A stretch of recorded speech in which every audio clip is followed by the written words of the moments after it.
खुलुमबाय लोगोफोर, गोजोन फुंबिलि बयनिसिमबो। नोंथांमोनखौ दिया ब्रह्म चेनेलाव आरो फिन खेबसेबाव बयखौबो बरायनाय बावहरग्रोनाय जाबाय। आं दिनै नोंथांमोननि सिगाङाव आरोबाव माखासे सानसेनि खौरां लानानै फैबावलायबाय। आसा खालामो नोंथांमोनहा खौरांखौ खोनासंनानै मोजां मोनगोन। दिनैनि गाहाय रादाबफोराव दङ सेउलि महिलारिया बिसायख'थिनि एफिडेभिटआव कौटि रांनि सम्पति फोसावो। आसामा 9 एप्रिलनि बिसायख'थिनि थाखाय सुथि फोसावदों। क'क्राझाराव गोबां होंगो-दोंगो, सा 43 बिजाथिफोरा मुं थिसनदों। आसाम बिसायख'थिनि थाखाय सा 800निबो बांसिन बिजाथिफोरा मुं थिसनदों। बाक्सा जोबथेसालिनि सिङाव पुलिस जवाना गावखौ फोथैना लानो नाजादों। 24 घन्टानि गेजेराव नैथि उदखारि गाग्लोबनाया मणिपुर गामिखौ सोमावग्लुंदों। नायबिजिरनायाव क'क्राझाराव सासे बिजाथिनि मुं नमिनेशन बिलाइ रेजेक्ट जाबाय। दानिया फैदो आबुं रादाबाव। गिबि खौराङावनो दङ सेउलि महिलारिया बिसायख'थिनि एफिडेभिटआव कौटि रांनि सम्पति फोसावो। 2026 मायथाइनि बिधानसभा बिसायख'थिनि थाखाय गावनि बिसायख'थि एफिडेभिटआव क'क्राझार एसटिनि बिपिएफनि बिजाथि सेउलि महिलारिया गासै 23.53 कौटि रांनि सम्पति फोसावो। लोगोसे बिथाङा 9.12 कौटि रांनि दाहार लानायनि फोरमायथि होदों। एफिडेभिटआव फोरमायनाय बादिब्ला बिथांनाव गं 30निबो बांसिन गारि, गं 30निबो बांसिन बेंक एकाउन्ट आरो 31.69 लाख रांनि नगद रां दं। बिथांनि फिसाय बिपिएफनि गागि दैदेनगिरि हाग्रामा महिलारियाबो सम्पति आरो देनदारफोरखौ आलादायै फोसावदों। डकुमेन्टआव हा, बिल्डिं, मेसिनारि, गहेना, इन्सुरेन्स आरो गुबुन रां थिसननायनि बाथ्रा मख'नाय दं। सेउलि महिलारिया बिथांनि हेंथायै जेबो दायगोनां केस गैया। बिथाङा बिपिएफनि गाहाय बिजाथि महरै क'क्राझार बियाबनिफ्राय बिसायख'थि गेलेदों। नैथि खौराङाव दङ आसामा 9 एप्रिलनि बिसायख'थिनि थाखाय सुथि फोसावदों। आसाम सरकारा 2026 मायथाइनि बिधानसभा बिसायख'थिनि गिबि खोलोबनि थाखाय 9 एप्रिल खालि पेड सुथि फोसावदों। बे बन्दनि थांखिया भट होगिरिफोरनि खामानिजों सोमोन्दो थानाय जेबो जेंना गैयाजासे भट होनो खाबु होनाय। पेड लिभ सरकारि मावख'फोर, प्राइभेट कम्पानिफोर, सोलोंथाइ फसंथान, दखानफोर आरो फालांगियारि मिरुफोराव थानाय मावफारियाफोरनि थाखाय बाहायजागोन जेराव भट होनाय जागोन। सुबुंदारारि खान्थियाव बांसिन भट होगिरिफोरखौ बाहागो लानायखौ बांहोनो थाखाय बे बिथोनखौ होनाय जादों। गिबि खोलोबनि बिसायख'थिया 9 एप्रिलाव हादोरसानि सायख'जानाय बियाबफोराव जागोन। सरकारा गासैबो साख्रिआवलाफोरखौ खावलायो दि भट होनाय सानाव रां होनाय बन्दनि खाबु लानो हानाय बादियै भट होगिरिफोरा मुलाम्फा लानो हायो।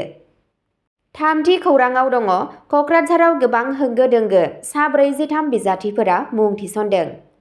क'क्राझार जिल्लायाव बिसायख'थि हाबाफारियाव मुखुब सान दंमोन मानोना मोनबा बिधानसभा मासिफोराव सा 43 बिजाथिफोरा 54 नमिनेशन बिलाइ गथायदों।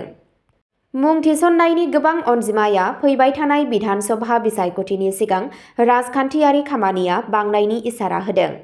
गुबुन गुबुन दोलोनि बिजाथि आरो उदां बादायगिरिफोरा गाव गावनि फोरमान बिलाइखौ जमा होनो थाखाय मावख'फोराव सौहैदों। बिसायख'थि मावख'गिरिफोरा रैखाथि राहा आरो थि नेमखान्थिफोरनि गेजेरजों बे हाबाफारिखौ नोजोर होदों। क'क्राझारनि मोनबा मासिफोराव बे खेबाव गोख्रों बादायलायनाय जानायनि आसा खालामनाय जादों। माखासे बिजाथिफोरा गोबां मुं थिसननायाबो बिसायख'थि खान्थिनि मोनसे सरासनस्रा बाहागो। नमिनेशन होनाय खोन्दोआ गोख्रै जानायजों लोगोसे फैबाय थानाय सानफोराव जिल्लायाव राजखान्थियारि फोसावदिंनाया गोख्रोंसिन जागोन होनना मिथिनो मोननाय जायो। ब्रैथि खौराङाव दङ आसाम बिसायख'थिनि थाखाय सा 800निबो बांसिन बिजाथिफोरा मुं थिसनदों। आसाम बिधानसभानि बिसायख'थि हाबाफारिया गोख्रैथिजों दावगालांगासिनो दं। गासै हादोरसायाव सा 818 बिजाथिफोरा 1300निबो बांसिन नमिनेशन बिलाइ दाखिल खालामदों। गोबां अनजिमाया बिसायख'थिनि सिगां गोख्रों राजखान्थियारि बादायलायनायखौ दिन्थियो। गाहाय दोलोफोरजों लोगोसे उदां दोलोनि बिजाथिफोराबो बिसायख'थियाव आगान सुरदों। गोबां बियाबफोराव गोबां बिजाथिफोरा मोनसेनिफ्राय बांसिन नमिनेशन बिलाइ जमा होदों, जाय मोनसे सरासनस्रा बिसायख'थिनि हुदा। मावख'गिरिफोरा गोख्रों रैखाथि आरो बिसायख'थिनि नेमफोरनि गेजेरजों खामानिखौ मावफुंदों। दा गोबां अनजिमायाव नमिनेशन थिसननायजों लोगोसे बिसायख'थिनि उननि थाखोआ थाबैनो जागोन, मानोना गासै हादोरसायाव राजखान्थियारि फोसावदिंनाया गोख्रोंसिन जागोन।